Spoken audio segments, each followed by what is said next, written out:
Abraham Maslow एक American psychologist हैं जिन्होंने 1943 यानी कि 1943 में अपने एक रिसर्च पेपर में एक ऐसी थ्योरी प्रपोज की जो बेंचमार्क बन गई ह्यूमन मोटिवेशन के हवाले से। इस थ्योरी का नाम है दोस्तों Maslow's hierarchy of needs. Basically जो मैस्लो हायरार्की है वो इंसान की growth, development, motivation, life purpose यानी कि जिंदगी के मकसद के ऊपर फोकस करती है। ये थ्योरी इतनी पॉपुलर है कि आज तक हर बिजनेस स्कूल में, सोशियोलॉजी की क्लास में, साइकोलॉजी के सेशंस में, मैनेजमेंट के सेशंस में इस थ्योरी का जिक्र जरूर होता है। इसके पॉपुलर होने की बुनियादी वजह यह है कि ये इतने आसान स्टेप्स में जिंदगी के मुख्तलिफ मराहिल को कवर करती है कि जो सुनने वाला है या जो पढ़ने वाला है उसको सारी बात समझ में आ जाती है। मुझसे अक्सर लोग पूछते हैं कि जिंदगी के मकसद को कैसे पहचाने, कैसे हासिल करें, कैसे आइडेंटिफाई करें और उसको कैसे अकॉम्प्लिश करें। सो दोस्तों, आज है वो video, today is that video, that session, जहां पे मैं आपको स्टेप बाय स्टेप बताऊंगा कि किस तरीके से आपने अपने जिंदगी के मकसद को पहचानना है। How do you have to identify your life purpose and then eventually attain it. ये सब हम करेंगे मैस्लोज हायरार्की के थ्रू। सो वीडियो के पहले सेक्शन में मैं आपको बताऊंगा कि ये जो दर्जा बंदी है, ये जो हायरार्की है, ये है क्या, मेरे लिहाज से तारीख में वो कौन लोग थे जो सेल्फ एक्चुअलाइजेशन तक पहुंचे, और वो क्या कैरेक्टरिस्टिक्स होती है, वो क्या चीजें होती हैं इंसान की पर्सनालिटी में जो एक इंसान को सेल्फ एक्चुअलाइज जिंदगी गुजारने में मदद करती हैं। सो मेरे साथ बने रहिए और चैनल को सब्सक्राइब करना और बेल आइकन दबाना मत भूलिए। Let's be back.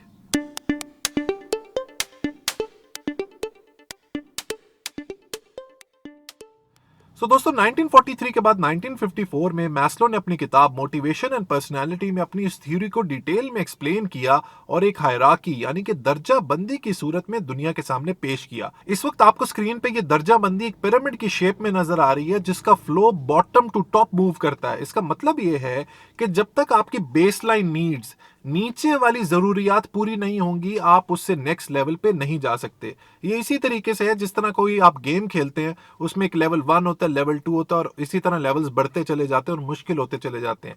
Same as it is hierarchy भी इसी तरीके से मूव करती है, जिसमें सबसे पहली नीड है फिजियोलॉजिकल नीड। तो आए जरा फिजियोलॉजिकल नीड्स के बारे में बात करें। मैस्लो अपनी कहानी का आगाज करते हैं फिजियोलॉजिकल नीड्स यानी कि जिस्मानी जरूरियात से। ये फिजियोलॉजिकल नीड्स इंसान की सर्वाइवल के लिए बेसिक रिक्वायरमेंट है। मैस्लो का कहना यह है कि इंसान जिंदगी में कभी भी कुछ हासिल नहीं कर सकता जब तक उसकी बेसिक नीड्स पूरी ना हो, जैसे कि खाना, पीना, कपड़े, घर, नींद, आराम, सेक्स वगैरह वगैरह। अब आप इस बात को तीसरी दुनिया यानी कि थर्ड वर्ल्ड कंट्रीज, जिनमें से पाकिस्तान भी एक है, उनके पॉलिटिशियंस की बातों से रिलेट करें। हमारे जो हुक्मरान हैं, हमारे जो लीडर्स हैं, उनके नारे क्या होते हैं? रोटी, कपड़ा और मकान। और भाई, पूरी दुनिया में सर्वाइवल के लिए तो बेसिक रिक्वायरमेंट है जो स्टेट को देनी ही देनी है। हमारे हुक्मरान की जो पॉलिसी है वो ये है कि खुद कैम्ब्रिज और ऑक्सफोर्ड से पढ़कर आ जाओ और कौम को इन रोटी पानी के चक्कर में उलझा के रखो, ताकि वो इन फिजियोलॉजिकल नीड्स को पूरा करते करते ही अपनी जिंदगी को गुजार जाएं, और जो ऊपर की 4-5 और नीड्स हैं जो इंसान के जिंदगी का मकसद हासिल करने में उसको मदद करती हैं, उनका सोचने का मौका ही ना दो, उनको पैरालाइज कर दो, उनको हैंडीकैप कर दो। तो मैस्लो ये कहते हैं कि भाई, सबसे पहले आपने अपनी जिस्मानी जरूरियात को पूरा करना है ताकि आप नेक्स्ट लेवल पे जा सकें, जो कि है सेफ्टी एंड सिक्योरिटी के हवाले से। एक दफा जब इंसान अपनी जिस्मानी जरूरियात को पूरी कर लेता है तो वो उस पॉइंट पर पहुंच जाता है जहां पे वो नेक्स्ट लेवल के लिए क्वालिफाई कर जाए, जो कि है सेफ्टी एंड सिक्योरिटी के हवाले से। ये भी बहुत ही इंपॉर्टेंट नीड है। इसमें हर तरह की सिक्योरिटी शामिल है, आपकी फैमिली की सिक्योरिटी, आपकी जॉब सिक्योरिटी, आपकी वेल्थ की security, environmental security, emotional security. गोया जिंदगी के हर पहलू में आपको एक तहफ़्फ़ुज़ चाहिए, एक सेफ्टी चाहिए, ताकि आप अपनी जिंदगी को एक पीस ऑफ माइंड से गुजार सकें और नेक्स्ट लेवल पे बढ़ सकें, जो कि है थर्ड लेवल और बहुत ही इंपॉर्टेंट नीड है, जिसमें इंसान के साथ जो रिलेशनशिप है उसके ऊपर फोकस होता है। और इस लेवल को कहते हैं फीलिंग ऑफ बिलोंगिंगनेस।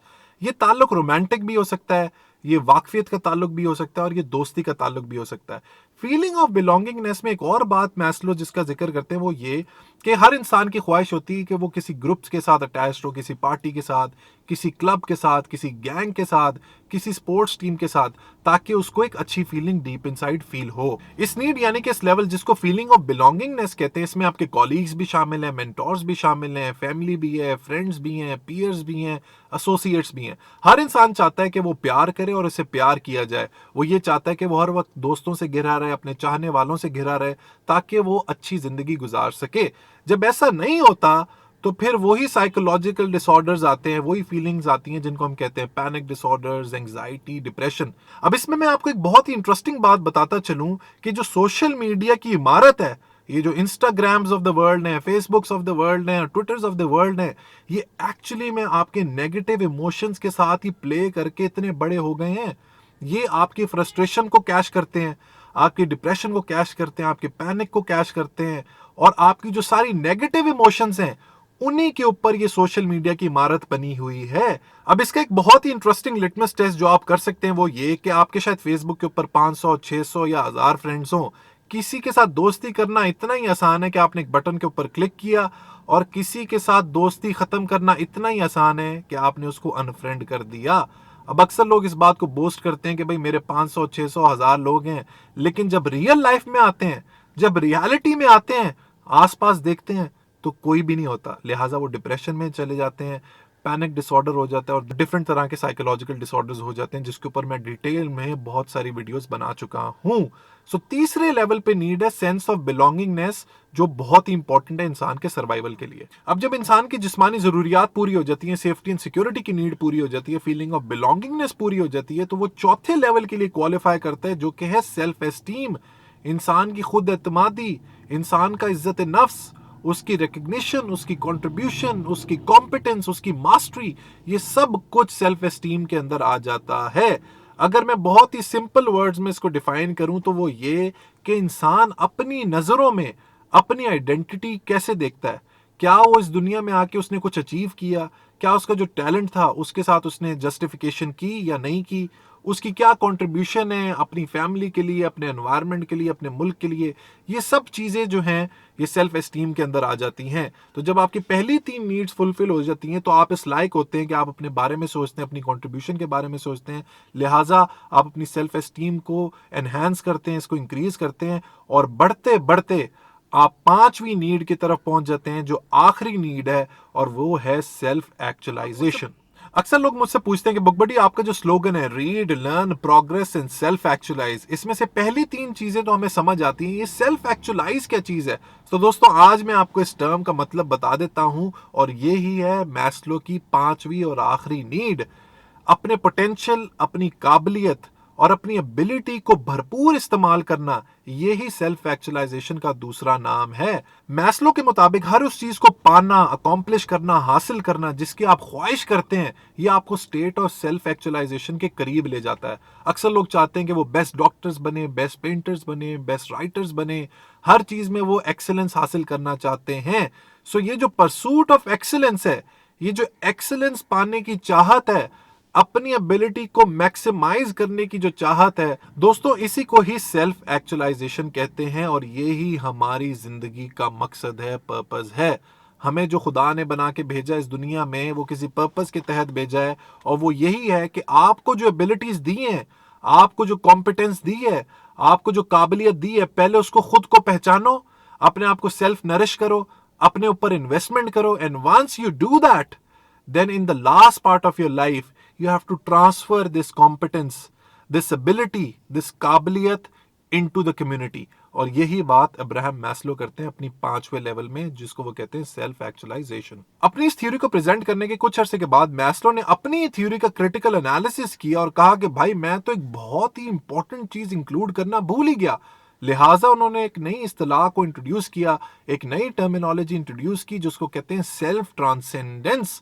इसको उन्होंने सेल्फ एक्चुअलाइजेशन से भी ऊपर रखा, और इसका मतलब यह है कि अपनी जात को भुला के, अपनी ईगो को साइड पे रख के, अपने आप को भुला के कम्युनिटी के लिए काम करना, दूसरों को डेवलप करना, नर्चर करना, और उनको मदद करना कि वो सेल्फ एक्चुअलाइजेशन स्टेट तक पहुंचे, और इसको उन्होंने कहा सेल्फ ट्रांसेंडेंस। अब अगर आप हिस्ट्री में देखें तो बहुत सारे ऐसे लोग हैं जो इस लेवल तक पहुंचे, जिसमें से नंबर 1 जो मुझे नजर आते हैं वो है हमारे प्रॉफिट मोहम्मद हुजूर सल्लल्लाहु अलैहि वसल्लम। अगर आप उनकी जिंदगी पे नजर डालें तो पहले 40 साल, क्या खूबसूरत बात है कि पहले 40 साल प्रॉफिट मोहम्मद ने अपनी जात के ऊपर काम किया, अपने ऊपर काम किया, अपने आप को सादिक और अमीन मनवाया अपने दुश्मनों से, और उसके बाद अपनी जिंदगी के आखिरी हिस्से में, आखिरी 20-22 सालों में उन्होंने कम्युनिटी के लिए काम किया, अपने लोगों के लिए काम किया। दूसरे कबाइल के लिए काम किया ताकि वो उस सेल्फ एक्चुअलाइजेशन स्टेट तक पहुंचे। So it's a very classical example of self transcendence. अगर आप और एग्जांपल्स की बात करें तो इसमें मदर टेरेसा शामिल है, किस तरह उन्होंने अपनी जात को भुला के लोगों के लिए काम किया। Albert Einstein, one of the greatest minds of all time and the most classical example of self actualization, वो इंसान जिसने अपनी सलाहियतों का, अपनी एबिलिटीज का, अपनी कॉम्पिटेंस का, अपनी कैपेबिलिटीज का भरपूर इस्तेमाल किया। रिलेटिविटी से लेके क्वांटम मैकेनिक्स से लेके फोटो इलेक्ट्रिक इफेक्ट से लेके उस बंदे ने क्या नहीं किया साइंस की दुनिया में। इसके अलावा अगर आप मॉडर्न टाइम्स में बात करें तो Arnold Schwarzenegger is one person जिसने अपनी एबिलिटीज को भरपूर इस्तेमाल किया और डिफरेंट फील्ड्स में इस्तेमाल किया। और अगर आप प्रेजेंट सेंचुरी में बात करें, प्रेजेंट टाइम में बात करें, मैं अक्सर इस बात को कहता हूं कि single most valuable person in the world जो सेल्फ एक्चुअलाइजेशन की हदों को छू रहा है वो है Elon Musk, chairman and founder of SpaceX, Tesla, Neuralinks and several other billion dollar companies. Book buddies video के आखिरी हिस्से में मैं आपको वो क्वालिटीज बता देता हूँ, वो कैरेक्टरिस्टिक्स बता देता हूँ, वो खुसूसियात बता देता हूँ जो इन सेल्फ एक्चुअलाइज लोगों में मौजूद होती हैं या उनको स्टेट में पहुंचने में मदद करती हैं। 3 से 4 हैं, जिसमें नंबर 1 है कि दे आर इंडिपेंडेंट। इनका एक ऑटोनोमस थिंकिंग प्रोसेस होता है। वो कभी भी जो स्टेटस को है उसके थॉट प्रोसेस को एक्सेप्ट नहीं करते। उनका एक अपना इंडिपेंडेंट थिंकिंग होती है, आज़ाद सोच होती है और वो उसी के ऊपर अपनी जिंदगी को गुजारते हैं। दूसरी बहुत इंपॉर्टेंट चीज है कि they are very creative and imaginative. जैसे कि एल्बर्ट आइंस्टाइन ने कहा था कि something more important than knowledge is imagination, और उन्होंने अपनी इमेजिनेशन के थ्रू ही, अपने थॉट एक्सपेरिमेंट्स के थ्रू ही साइंस की दुनिया में तहलका मचा दिया। लिहाजा ये लोग बहुत क्रिएटिव होते हैं, out of the box ideas होते हैं इनके, और चीजों को देखने का इनका पर्सपेक्टिव टोटली डिफरेंट होता है। तीसरा जो खसूसियात है वो है कि they have a good sense of humour. हिस्से मिजाज इनकी बहुत ही जबरदस्त होती है, मजाक करते भी हैं, मजाक को सह भी लेते हैं और बड़ी अच्छी जॉली पर्सनैलिटी होती है। और आखिरी खसूसियत यह है कि they have a strong sense of reality.